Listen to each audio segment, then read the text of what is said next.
Hi అండి. అందరికీ నమస్తే. నేను మీ గీత. నా రాక్షసుడు పార్ట్ 19. కేవలం నా శరీరం కోసం మాత్రమే నువ్వు నన్ను పెళ్లి చేసుకున్నావు. అందుకు కారణం ఏం చెప్పావు? మా నాన్న మీ అత్తయ్యని ప్రేమించి పెళ్లి చేసుకుని మోసం చేశాడు. అందుకే తన జీవితం ఇలా అయ్యింది అని ఒక కథ అల్లి అందరినీ పిచ్చివాళ్ళని చేశావు. నువ్వు మనిషివి కాదు. నిజంగా నువ్వు ఒక రాక్షసుడివి. ఒక అమ్మాయి ఇష్టంతో పని లేకుండా తన ప్రేమించిన వాడిని పెళ్లి చేసుకోనివ్వకుండా ఇలా నా జీవితం నాశనం చేశావు. మా బావ అంటే ప్రాణం నాకు. తనతో ఒక అందమైన జీవితాన్ని ఊహించుకున్నా.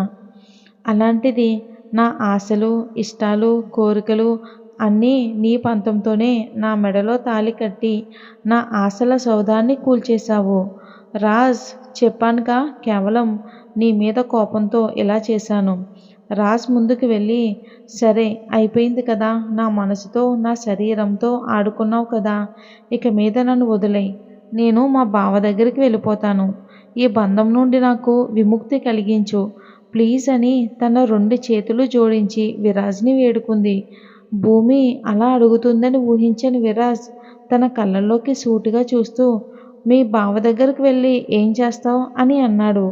భూమి విరాజ్ని సూటిగా చూస్తూ, నేను మా బావని పెళ్లి చేసుకుంటాను అని అంది స్థిరంగా. భూమి నోటు నుంచి ఆ మాట రాగానే రాజ్ చేతిలో తన చెంప పగిలి తన పెదవి చిట్లి రక్తం వస్తుంది. భూమి జుట్టు పట్టుకుని, నేను నీ కంటికి ఎలా కనిపిస్తున్నానే? పిచ్చివాడిలా కనిపిస్తున్నానా? నేను నిన్ను వదిలేస్తే నువ్వు మీ బావని పెళ్లి చేసుకుని వాడితో కాపురం చేసి పిల్లల్ని కనాలనుకుంటున్నావా ఏంటి? నువ్వు చచ్చే వరకు ఈ విరాజ్ నందన్ కృష్ణ భార్యగానే ఉండాలి. ఉండి తీరాలి కూడా. నీ జీవితంలో నేను మాత్రమే ఉండాలి. నీ ఊహల్లో కూడా వాడు రాకూడదు. వాడిని అంతలా తలుచుకుంటున్నావంటే పెళ్ళికి ముందే ఇద్దరి మధ్య అన్నీ అయిపోయాయా? నాకన్నా ఎక్కువగా వాడు నిన్ను సుఖపెట్టాడా అని అన్నాడు. అప్పటి వరకు రాజన్న మాటలు భరించిన భూమి తను అంత నీచంగా మాట్లాడుతుంటే కోపంతో విరాజ్ చెంప పగలగొట్టింది.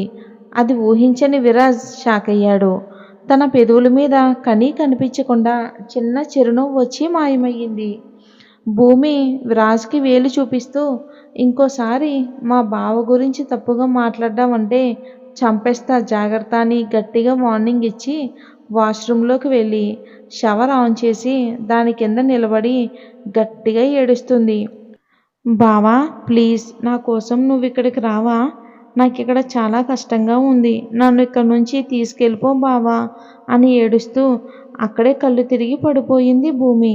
రూమ్లో ఉన్న రాజ్ అద్దంలో తన చెంపని చూసుకుంటూ భూమి చేతివేళ్ళు అచ్చుపడడంతో అబ్బా రాక్షసి ఎంత గట్టిగా కొట్టిందో అని తన చెంప చూసుకుంటూ ఉన్నాడు.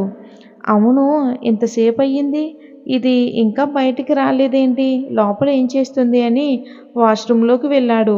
అక్కడ షవర్ కింద స్పృహ తప్పి పడిపోవడం చూసి, ఓ షిట్, ఏంటిది ఇలా పడిపోయింది అని షవర్ ఆఫ్ చేసి తనని ఎత్తుకుని మంచం మీద పడుకోబెట్టి తను పూర్తిగా తడిచిపోవడంతో తన ఒంటి మీద ఉన్న టవల్ తీసి తన ఒళ్ళు తుడిచి అల్మారాలో ఉన్న బట్టలు తనకి వేసి తను కూడా ఫ్రెష్ అయ్యి వచ్చి భూమి పక్కన పడుకుని తన పెదవుల మీద చిన్న షేక్ ఇచ్చి, స్వీటీ నీలో ఈ యాంగిల్ కూడా ఉందా? ఎంత గట్టిగా కొట్టావో చూడు, నా బొగ్గ చూడు వాచిపోయింది అని తన బొగ్గ మీద ఉన్న భూమి చేతివేళ్ళు అచ్చు చూసి తన పెదవి చివరంచున చిట్లి రక్తం వస్తూ ఉండడంతో విరాజ్ మనసుకి బాధగా అనిపించింది. తన బొగ్గ మీద కూలింగ్ జెల్ రాసి లిప్స్కి ఉన్న రక్తాన్ని తుడిచి అక్కడ కూడా క్రీమ్ రాసి సారీ బంగారం అని తన పక్కన పడుకుని, నిన్నెప్పుడు నిన్ను కొట్టనురా, నువ్వు అలా నన్ను వదిలి వెళ్ళిపోతానంటే నాకు చాలా కోపం వచ్చింది. అస్సలు నేను కంట్రోల్ చేసుకోలేక కొట్టేశాను. నువ్వు నాకు దూరం అవుతావన్న ఊహ కూడా నేను అస్సలు భరించలేను. కొద్ది రోజులు ఈ టార్చర్ నువ్వు భరించాలి స్వీటీ అని తన నుదుటి మీద ముద్దు పెట్టి తనని గట్టిగా హత్తుకుని తను కూడా నిద్రలోకి జారుకున్నాడు. ఇక భారతదేశంలో పల్లవి కృష్ణలు తమ గదిలో మంచం మీద కూర్చుని కృష్ణ చేతిని పట్టుకుని, బావా అన్నయ్య ఎందుకు ఇలా చేశాడు? భూమిని పెళ్లి చేసుకున్నాడు. తనకి తన బావ అంటే చాలా ఇష్టం. భూమికి వాళ్ళ బావకి పెళ్లి జరుగుతున్న టైంలో బలవంతంగా తన మెడలో తాళి కట్టి తీసుకొచ్చాడు. నాకు భయంగా ఉంది బావా. అక్కడ భూమి పరిస్థితి ఎలా ఉందో, అన్నయ్య వల్ల తను ఎంత ఇబ్బంది పడుతుందో అని ఏడుస్తుంది పల్లవి. కృష్ణ పల్లవి చెయ్యి పట్టుకుని, బావ భూమిని ఇష్టపడుతున్నాడేమో అనిపిస్తుంది. బావ అలా ఒక ఆడపిల్లని బలవంతంగా పెళ్లి చేసుకున్నాడు అంటే వాళ్ళిద్దరికీ ముందే పరిచయం ఉండి ఉండాలి. లేదు అంటే ముక్కు మొహం తెలియని అమ్మాయిని అలా ఎలా పెళ్లి చేసుకుంటాడంటే నాకు నమ్మకం కుదరడం లేదు. అవును బావా, నువ్వు చెప్పింది నిజమే. అన్నయ్యకి భూమికి ముందే పరిచయం ఉంది అన్న వాయిస్ విని, నందన్ ఏం మాట్లాడుతున్నావు? కృష్ణతో మాట్లాడాలి అనుకున్న నందన్ వారి మాటలు వింటూ తలుపు దగ్గర నిలబడ్డాడు. కృష్ణ అలా చెప్పడంతో తను ఆ రోజు ఏం చూశాడో గుర్తు చేసుకున్నాడు నందన్. అప్పుడు తనకు అనిపించింది గదిలోకి వెళ్తూ, పల్లవి, అన్నయ్య ఏం మాట్లాడుతున్నావు నువ్వు?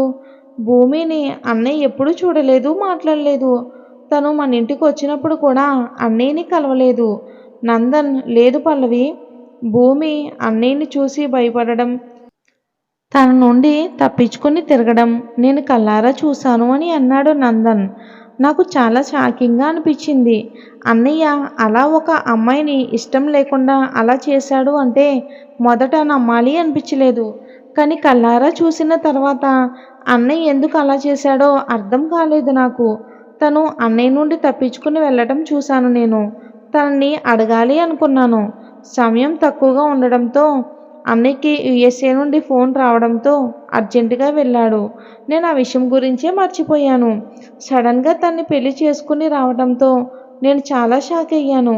తన్ని పెళ్లి చేసుకుని ఇంటికి తీసుకొస్తాడని నేను అస్సలు ఊహించలేదు. కృష్ణ, నందన్, నువ్వు భూమిని తన పేరుతో కాకుండా వదిన అని పిలువు. తను నీకన్నా చిన్నదే.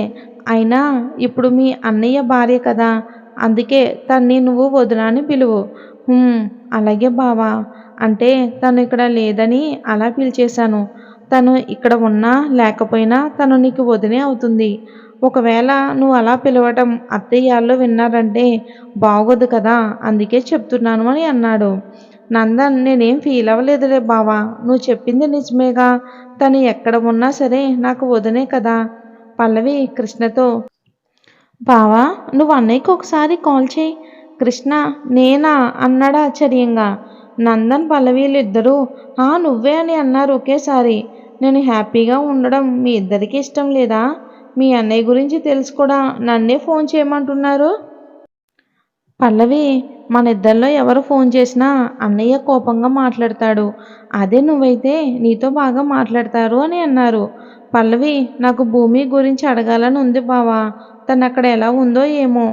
అన్నయ్య తనతో ఎలా ఉన్నాడో ఏంటో తెలుసుకోవాలని ఉంది అని అని టెన్షన్ పడుతుంటే కృష్ణ, సరే సరే ఇప్పుడే కాల్ చేస్తాను అని రాజ్కి ఫోన్ చేశాడు.